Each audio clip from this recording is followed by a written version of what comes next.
provocative and chilling. It was lauded as one of the best books of 2021, receiving praise from the likes of former US President Barack Obama. The final revival of Opal and Nev tells the tale of a fiercely independent young woman pushing against the grain in her style and attitude. Well, the book's author, Dawnie Walton, is our guest for Perspective. Her work explores identity, place, and the influence of pop culture, among other things. Thank you so much for being with us in studio this morning, Dawnie. Great to have you here.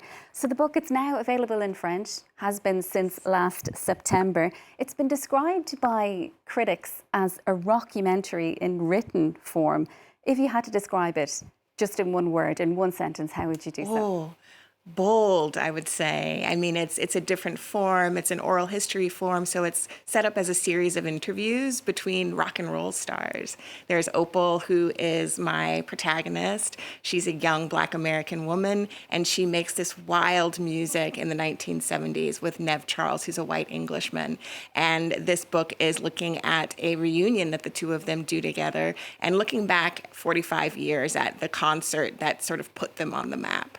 And why did you structure it like that? You mentioned that it was an oral history. Yes. That's quite a challenge, I imagine, particularly for your first novel. Why did you feel that you should tell the story in that way? Well, it actually draws on my background as a journalist. So I had worked in that form as an editor at Entertainment Weekly, and we told the stories of beloved movies and albums and TV shows through that form. And it's fun because it's just reading voices raw on the page, and it's just a weaving of voices, and everybody has a different story, so the reader's putting together the truth as well.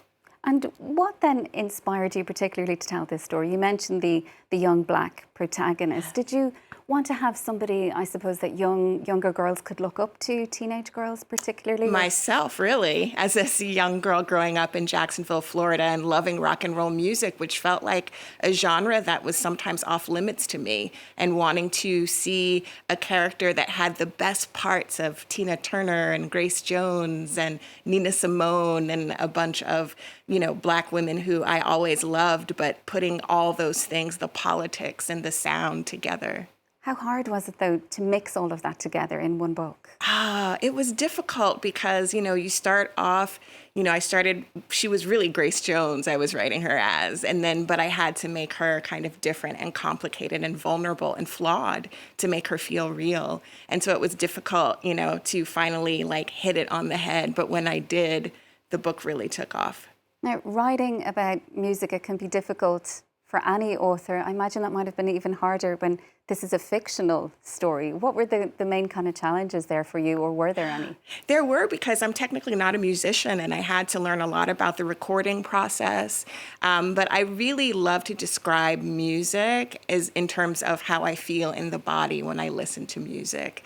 The chills that you get when you come to a part that you particularly love or are moved by. And so that's how I approached it. And the book as well, it takes us from, you were born yourself in Florida, we go to New York, we even come for a time here to Paris. We do. So why were those particular places important for you to include in the novel? Yeah, I mean, New York was such a vibrant scene, and different scenes in New York, Harlem, the Village. Paris, Opal had to come to Paris because in that era, so many Black American artists were finding kind of new life, new careers, and a particular kind of freedom in Paris that they didn't necessarily feel in the States. So all those places were really vital.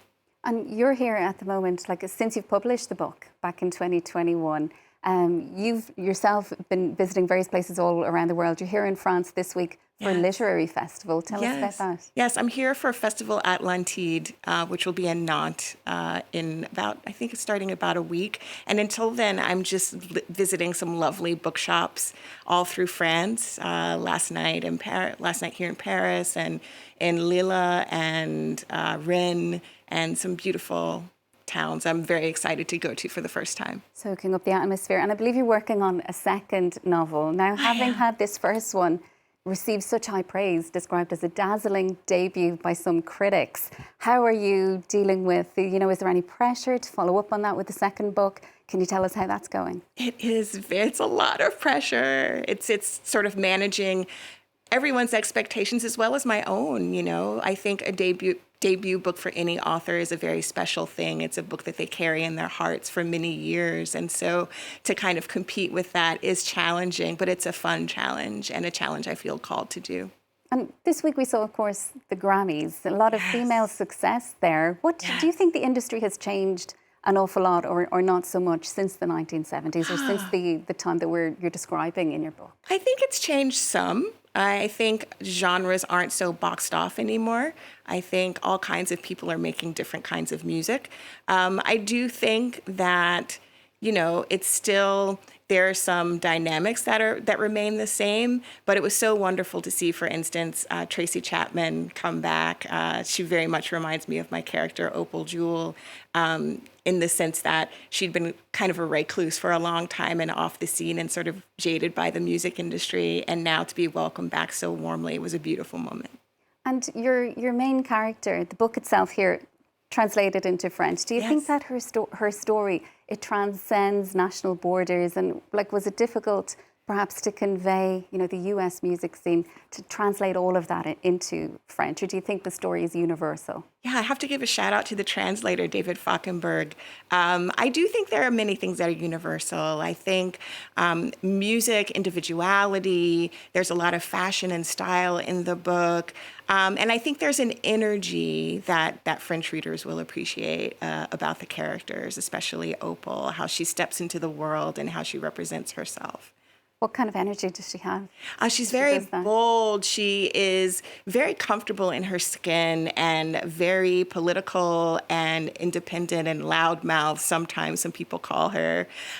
She is very much community-minded as well. As much as she's an individual, she always carries her Black community with her in terms of, the decisions she makes, the artistic choices, the kinds of music that she makes. And is that something that will be important to you as you continue on your career with the next novel? Yes, absolutely.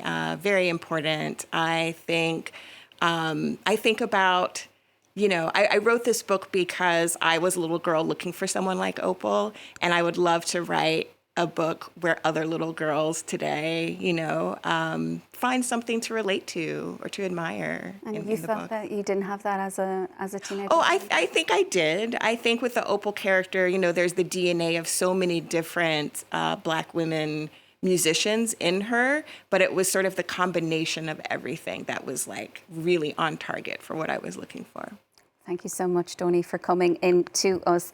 This is the book available now in French, has been so since September, the final revival of Opal and Nev. Thank you so much and good luck with the festival. Thank you so much.